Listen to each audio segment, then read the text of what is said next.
मेरे प्यारे देशवासियों, नमस्कार। मन की बात में आपका एक बार फिर स्वागत है। नवंबर का महीना बहुत सी प्रेरणाएं लेकर आया।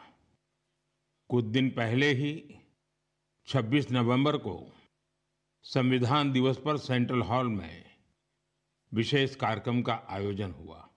वंदे मातरम के 150 वर्ष होने पर पूरे देश में होने वाले कार्यक्रमों की शानदार शुरुआत हुई। 25 नवंबर को अयोध्या में राम मंदिर पर धर्म ध्वजा का आरोहण हुआ।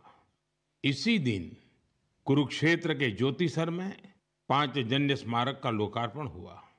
साथियों, कुछ दिन पहले ही मैंने हैदराबाद में दुनिया की सबसे बड़ी लीप इंजन एमआरओ फैसिलिटी का उद्घाटन किया है। एयरक्राफ्ट की मेंटेनेंस, रिपेयर एंड ओवरहॉल के सेक्टर में भारत ने ये बहुत बड़ा कदम उठाया है।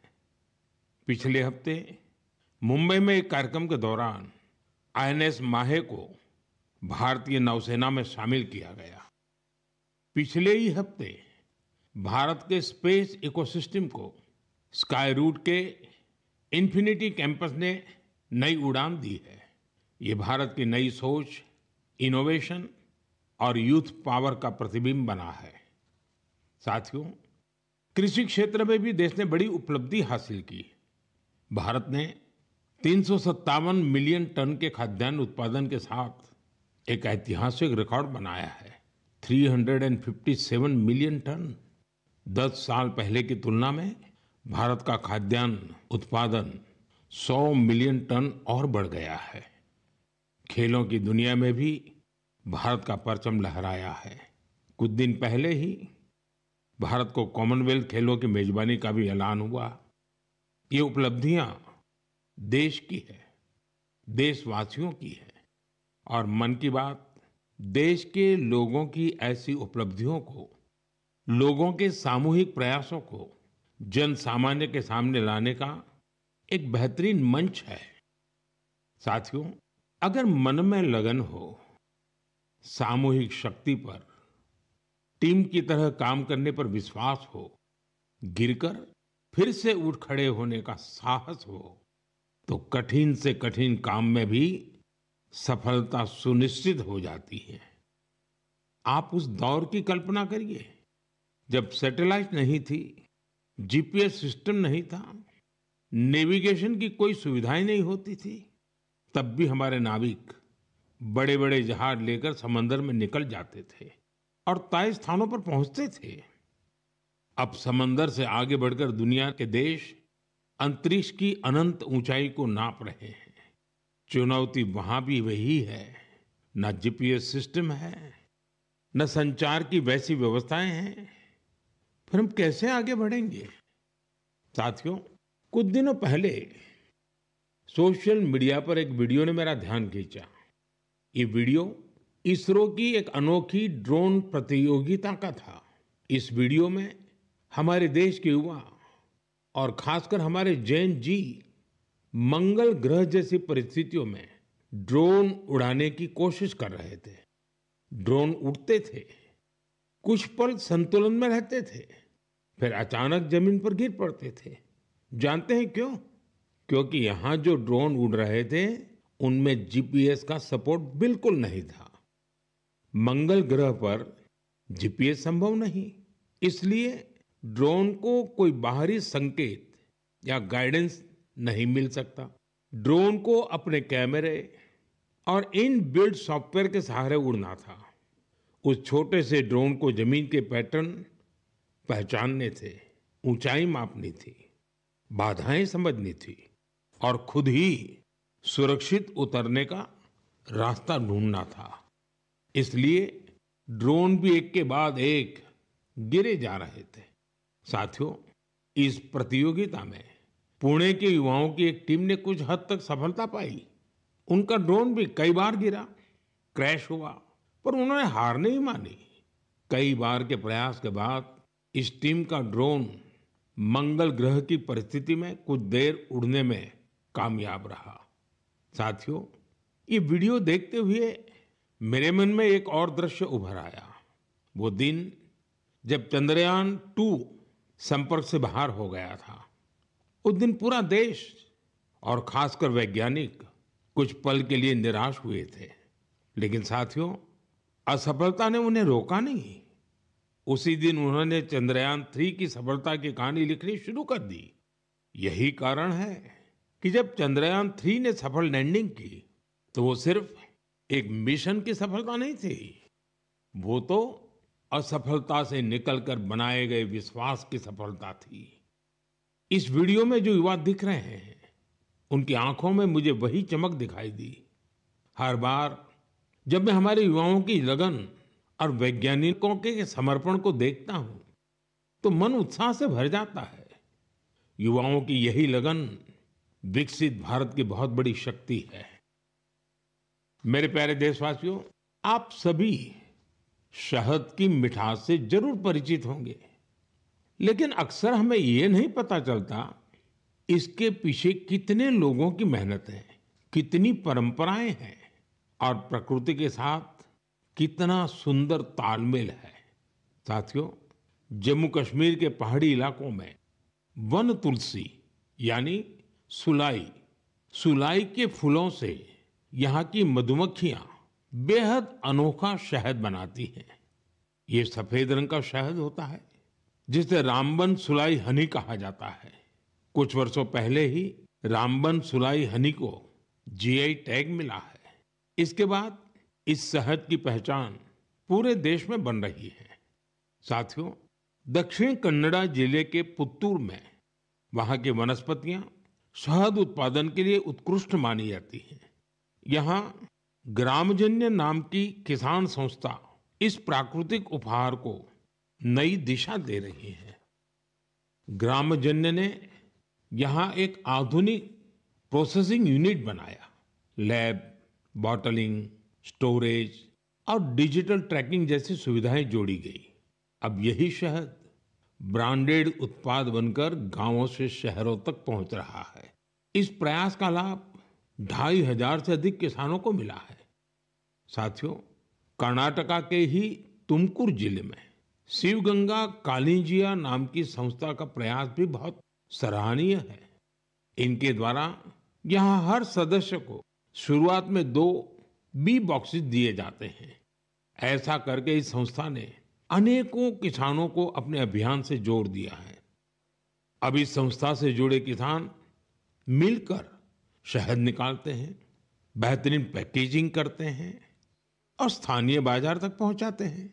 इससे उन्हें लाखों की कमाई भी हो रही है। ऐसा ही एक उदाहरण नागालैंड के क्लिफ हनी हंटिंग का है। नागालैंड के चोकलांगन गांव में खियामनी यांगन जनजाति सदियों से शहद निकालने का काम करती आई है। यहाँ मधुमक्खियों पेड़ों पर नहीं बल्कि ऊंची चट्टानों पर अपने घर बनाती हैं। इसलिए शहद निकालने का काम भी बहुत जोखिम भरा होता है। इसलिए यहाँ के लोग मधुमक्खियों से पहले सौम्यता से बात करते हैं, उनसे अनुमति लेते हैं, उन्हें बताते हैं कि आज वे शहद लेने आए हैं। इसके बाद शहद निकालते हैं। साथियों, आज भारत हनी प्रोडक्शन में नए रिकॉर्ड बना रहा है। 11 साल पहले देश में हनी का उत्पादन 76,000 मैट्रिक टन था। अब ये बढ़कर 1.5 लाख मैट्रिक टन से भी ज्यादा हो गया है। बीते कुछ वर्षों में शहद का एक्सपोर्ट भी 3 गुना से ज्यादा बढ़ गया है। हनी मिशन कार्यक्रम के तहत खादी ग्रामोद्योग ने भी 2.25 लाख से ज्यादा बी बॉक्सेस लोगों में बांटे हैं। इससे हजारों लोगों को रोजगार के नए अवसर मिले हैं। यानी देश के अलग अलग कोनों में शहद की मिठास भी बढ़ रही है और ये मिठास किसानों की आय भी बढ़ा रही है। मेरे प्यारे देशवासियों, हरियाणा के कुरुक्षेत्र में महाभारत का युद्ध हुआ था, ये हम सभी जानते हैं। लेकिन युद्ध के इस अनुभव को अब आप वहां महाभारत अनुभव केंद्र में भी साक्षात महसूस कर सकते हैं। इस अनुभव केंद्र में महाभारत की गाथा को 3D light and sound show और डिजिटल टेक्निक से दिखाया जा रहा है। 25 नवंबर को जब मैं कुरुक्षेत्र गया था तो इस अनुभव केंद्र के अनुभव ने मुझे आनंद से भर दिया था। साथियों, कुरुक्षेत्र में ब्रह्म सरोवर पर आयोजित अंतर्राष्ट्रीय गीता महोत्सव में शामिल होना भी मेरे लिए बहुत विशेष रहा। मैं ये देखकर बहुत प्रभावित हुआ कि कैसे दुनिया भर के लोग दिव्य ग्रंथ गीता से प्रेरित हो रहे हैं। इस महोत्सव में यूरोप और सेंट्रल एशिया सहित विश्व के कई देशों के लोगों की भागीदारी रही। इस महीने की शुरुआत में सऊदी अरब में पहली बार किसी सार्वजनिक मंच पर गीता की प्रस्तुति की गई है। यूरोप के लातविया में भी एक यादगार गीता महोत्सव आयोजित किया गया। इस महोत्सव में लातविया, एस्टोनिया, लिथुआनिया और अल्जीरिया के कलाकारों ने बढ़ चढ़ करके हिस्सा लिया। साथियों, भारत की महान संस्कृति में शांति और करुणा का भाव सर्वोपरि रहा है। आप दूसरे विश्व युद्ध की कल्पना कीजिए, जब चारों ओर विनाश का भयावह माहौल बना हुआ था। ऐसे मुश्किल समय में गुजरात के नवानगर के जाम साहब महाराजा दिग्विजय सिंह जी ने जो महान कार्य किया वो आज भी हमें प्रेरणा देता है। उस समय जाम साहब किसी सामरिक गठबंधन या युद्ध की रणनीति को लेकर नहीं सोच रहे थे, बल्कि उनकी चिंता ये थी कि कैसे विश्व युद्ध के बीच पोलिश यहूदी बच्चों की रक्षा होगी। उन्होंने गुजरात में तब हजारों बच्चों को शरण देकर उन्हें नया जीवन दिया, जो आज भी एक मिसाल है। कुछ दिन पहले दक्षिणी इजराइल के मोशाव नेवातिम में जाम साहब की प्रतिमा का अनावरण किया गया। यह बहुत ही विशेष सम्मान था। पिछले वर्ष पोलैंड के वार्सो में मुझे जाम साहब के स्मारक पर श्रद्धा सुमन अर्पित करने का सौभाग्य मिला था। मेरे लिए वो क्षण अविस्मरणीय रहेगा। मेरे प्यारे देशवासियों, कुछ दिनों पहले मैं नेचुरल फार्मिंग के एक विशाल सम्मेलन में हिस्सा लेने कोयम्बटूर गया था। दक्षिण भारत में नेचुरल फार्मिंग को लेकर हो रहे प्रयासों को देखकर मैं बहुत प्रभावित हुआ। कितने ही युवा हाईली क्वालिफाइड प्रोफेशनल अब नेचुरल फार्मिंग फील्ड को अपना रहे हैं। मैंने वहां किसानों से बात की, उनसे अनुभव जाने। नेचुरल फार्मिंग भारत की प्राचीन परंपराओं का हिस्सा रही है और हम सभी का कर्तव्य है कि धरती माँ की रक्षा के लिए इसे निरंतर बढ़ावा दें। साथियों, विश्व की सबसे पुरानी भाषा और विश्व के सबसे प्राचीन शहरों में से एक शहर, इन दोनों का संगम हमेशा अद्भुत होता है। मैं बात कर रहा हूं काशी तमिल संगमम की। 2 दिसंबर से काशी के नमो घाट पर चौथा काशी तमिल संगमम शुरू हो रहा है। इस बार के काशी तमिल संगमम की थीम बहुत ही रोचक है। लर्न तमिल, तमिल कर कलम। काशी तमिल संगमम उन सभी लोगों के लिए एक महत्वपूर्ण मंच बन गया है जिन्हें तमिल भाषा से लगाव है। काशी के लोगों से जब भी बात होती है तो वो हमेशा बताते हैं कि काशी तमिल संगमम का हिस्सा बनना उन्हें बहुत अच्छा लगता है। यहाँ उन्हें कुछ नया सीखने और नए नए लोगों से मिलने का अवसर मिलता है। इस बार भी काशीवासी पूरे जोश और उत्साह के साथ तमिलनाडु से आने वाले अपने भाई बहनों का स्वागत करने के लिए बहुत उत्सुक हैं। मेरा आप सभी से आग्रह है कि आप काशी तमिल संगमम का हिस्सा जरूर बने। इसके साथ ही ऐसे और भी मंचों के बारे में सोचें जिनसे एक भारत श्रेष्ठ भारत की भावना मजबूत हो। यहाँ मैं एक बार फिर कहना चाहूंगा, तमिल कलाचारम उयर्वानद, तमिल मोली उयर्वानद, तमिल इंडियाविन पेरुमिदम। मेरे प्यारे देशवासियों, जब भारत के सुरक्षा तंत्र को मजबूती मिलती है तो हर भारतीय को गर्व होता है। पिछले हफ्ते मुंबई में आईएनएस माहे को भारतीय नौसेना में शामिल किया गया। कुछ लोगों के बीच इसके स्वदेशी डिजाइन को लेकर खूब चर्चा रही।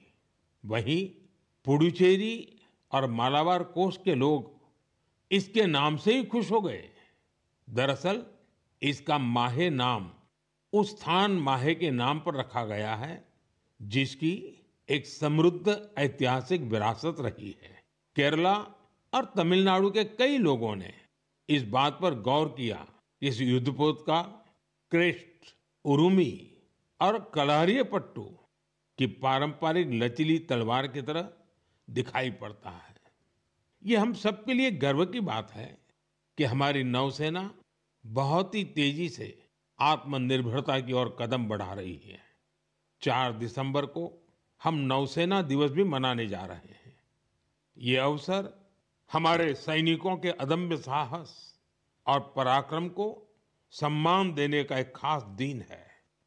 साथियों, जो लोग नेवी से जुड़े टूरिज्म में रुचि रखते हैं, उनके लिए हमारे देश में बहुत सी जगह हैं जहां जाकर उन्हें बहुत कुछ सीखने को मिलेगा।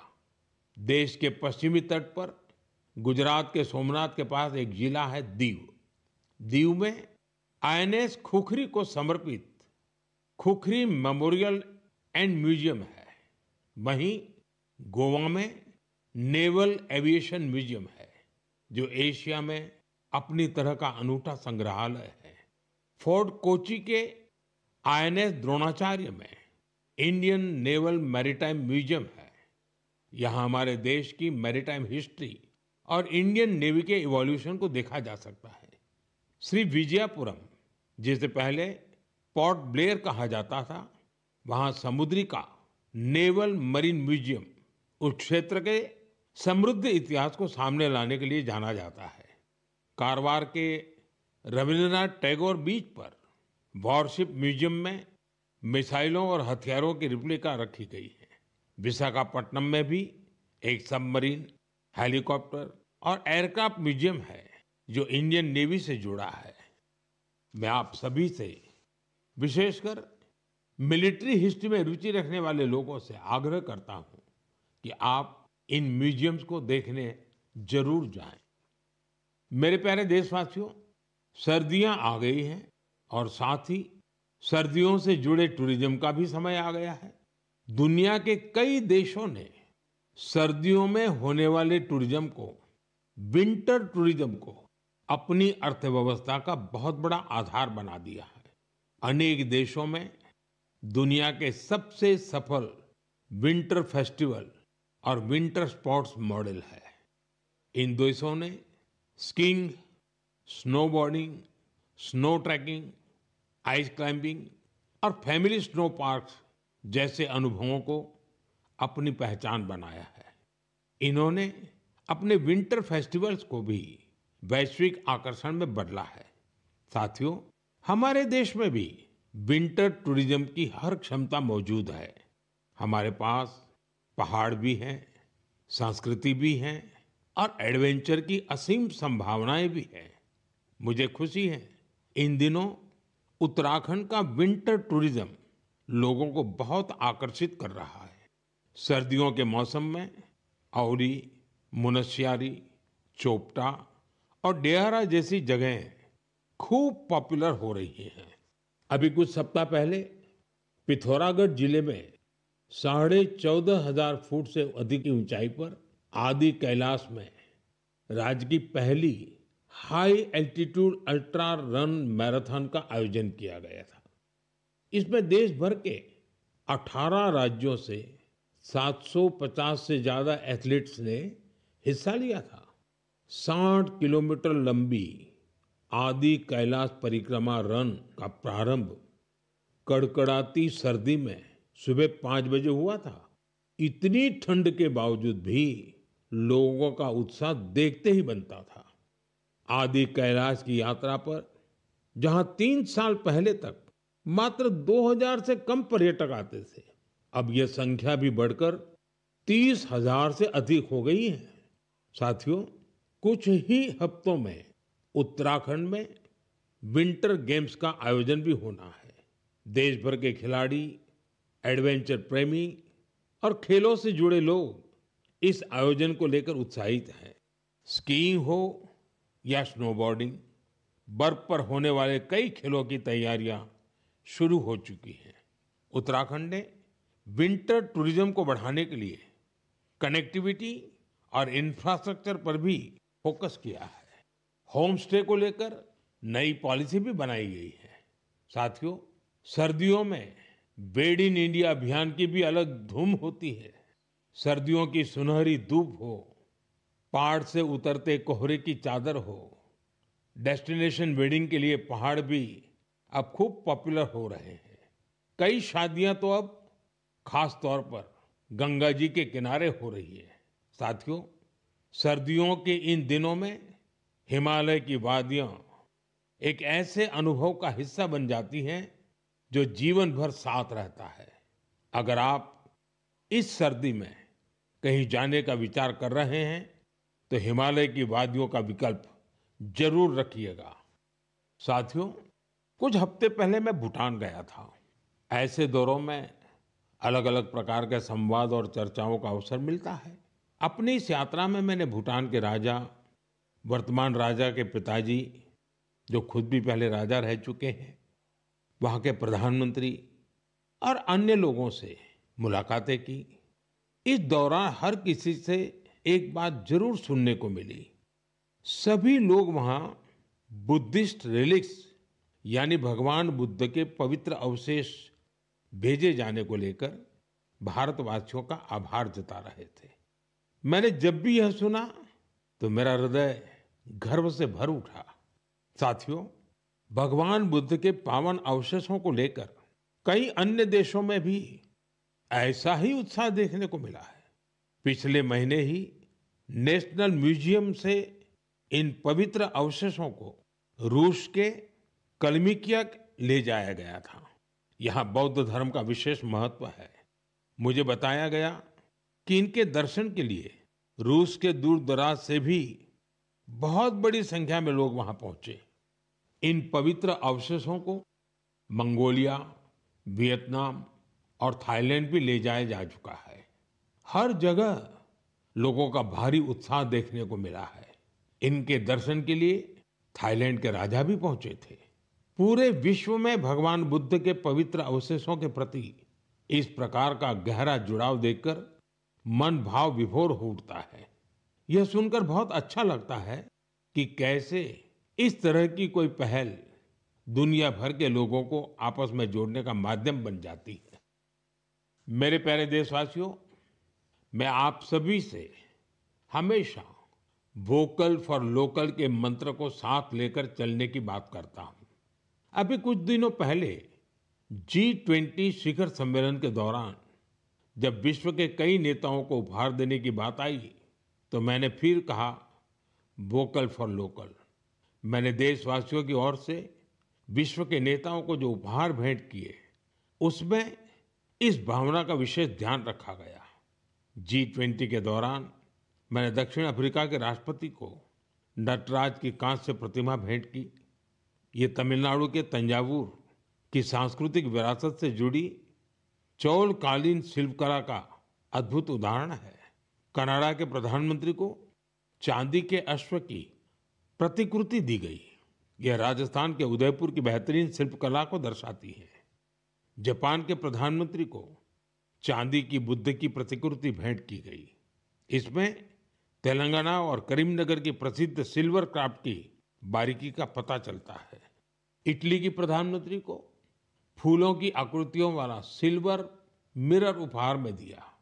ये भी करीमनगर की ही पारंपरिक धातु शिल्पकला को प्रदर्शित करता है। ऑस्ट्रेलिया के प्रधानमंत्री को मैंने ब्रास उर्ली भेंट की। ये केरला के मन्नार का एक उत्कृष्ट शिल्प है। मेरा उद्देश्य था कि दुनिया भारत के शिल्प, कला और परंपरा के बारे में जाने और हमारे कारीगरों की प्रतिभा को ग्लोबल मंच मिले। साथियों, मुझे खुशी है कि वोकल फॉर लोकल की भावना को देश के करोड़ों लोगों ने अपने जीवन का हिस्सा बना लिया है। इस साल जब आप त्योहारों की खरीदारी के लिए बाजार में गए होंगे, तो एक बात आप सभी ने महसूस की होगी, लोगों की पसंद और घरों में आने वाले सामानों में एक साफ संकेत दिखाई दे रहा था कि देश स्वदेशी की ओर लौट रहा है। लोग अपने मन से भारतीय उत्पादों को चुन रहे थे। इस बदलाव को छोटे से छोटे दुकानदार ने भी महसूस किया। इस बार युवाओं ने भी वोकल फॉर लोकल अभियान को गति दी। आने वाले कुछ दिन में क्रिसमस और नए वर्ष पर खरीदारी का नया दौर शुरू होने वाला है। मैं आपको फिर याद दिलाऊंगा, वोकल फॉर लोकल का मंत्र याद रखें। खरीदें वही जो देश में बना हो, बेचे वही जिसमें किसी देशवासी की मेहनत लगी हो। मेरे प्यारे देशवासियों, भारतीय खेलों के लिहाज से ये महीना सुपरहिट रहा है। इस महीने की शुरुआत भारतीय महिला टीम द्वारा आईसीसी महिला विश्व कप जीतने से शुरू हुई, लेकिन उसके बाद भी मैदान पर और ज्यादा एक्शन देखने को मिला है। कुछ दिन पहले ही टोक्यो में डेफ ओलंपिक्स हुए हैं, जहां भारत ने अपना अब तक का सर्वश्रेष्ठ प्रदर्शन करते हुए 20 मेडल जीते हैं। हमारी महिला खिलाड़ियों ने भी कबड्डी वर्ल्ड कप जीतकर इतिहास ही रच दिया। पूरे टूर्नामेंट में उन्होंने बेहतरीन प्रदर्शन करके हर भारतवासी का मन जीत लिया। वर्ल्ड बॉक्सिंग कप फाइनल्स में भी हमारे खिलाड़ियों का प्रदर्शन शानदार रहा, जहां उन्होंने 20 मेडल जीते। साथियों, जिस बात की और भी अधिक चर्चा हो रही है, वो है हमारी महिला टीम का ब्लाइंड क्रिकेट वर्ल्ड कप जीतना। बड़ी बात यह है कि हमारी इस टीम ने बिना एक भी मैच हारे इस टूर्नामेंट को जीता है। देशवासियों को इस टीम के हर खिलाड़ी पर बहुत गर्व है। मेरी इस टीम से प्रधानमंत्री निवास पर मुलाकात हुई। वाकई इस टीम का हौसला, उनका जज्बा हमें बहुत कुछ सिखाता है। यह विजय हमारे खेल इतिहास की सबसे बड़ी जीतों में से एक है, जो हर भारतीय को प्रेरित करती रहेगी। साथियों, आजकल हमारे देश में इंड्योरेंस स्पोर्ट्स की एक नई खेल संस्कृति भी तेजी से उभर रही है। इंड्योरेंस स्पोर्ट्स से मेरा मतलब ऐसी स्पोर्ट्स एक्टिविटीज से है जिनमें आपकी लिमिट्स की परख होती है। कुछ साल पहले तक मैराथन और बाइकेथॉन जैसे खास इवेंट कुछ विशेष लोगों तक ही सीमित थे, लेकिन अब बहुत कुछ बदल चुका है। मुझे बताया गया है कि देश भर में हर महीने 1500 से ज्यादा इंड्योरेंस स्पोर्ट्स का आयोजन होता है। इन इवेंट्स में हिस्सा लेने के लिए एथलीट्स दूर दूर तक जाते हैं। साथियों, इंड्योरेंस स्पोर्ट्स का ही एक उदाहरण है आयरमैन ट्रायथलॉन।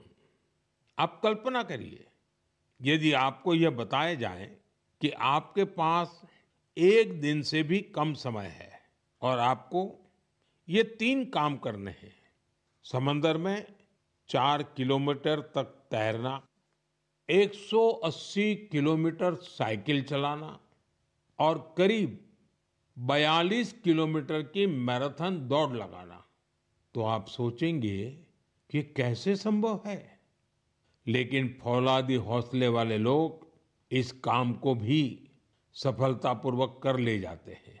इसलिए इसे आयरनमैन ट्रायथलॉन कहा जाता है। गोवा में हाल ही में ऐसा ही एक आयोजन किया गया। आजकल इस तरह के आयोजनों में भी लोग बढ़ चढ़कर भागीदारी कर रहे हैं। ऐसी कई और प्रतियोगिताएं भी हैं जो हमारे युवा साथियों के बीच बहुत लोकप्रिय हो रही है। आजकल कई लोग fit India, Sundays on cycle जैसे कार्यक्रमों में हिस्सा लेने के लिए साथ आ रहे हैं। ये सब ऐसी चीजें हैं जिनसे फिटनेस को बढ़ावा मिल रहा है। साथियों, आपसे हर महीने मिलना मेरे लिए हमेशा एक नया अनुभव होता है। आपकी गाथाएं, आपके प्रयास मुझे नए सिरे से प्रेरित करते हैं। अपने संदेशों में आप जो सुझाव भेजते हैं, जो अनुभव साझा करते हैं, उससे हमें इस कार्यक्रम में भारत की विविधता को समेट लेने की प्रेरणा मिलती है। जब हम अगले महीने मिलेंगे, तब 2025 खत्म होने वाला होगा। देश के ज्यादातर हिस्सों में अब ठंड भी तेज होती जाएगी। सर्दियों के मौसम में आप अपना और अपने परिवार का विशेष ध्यान रखें। अगले महीने हम कुछ नए विषयों, नए व्यक्तित्वों की चर्चा जरूर करेंगे। बहुत बहुत धन्यवाद। नमस्कार।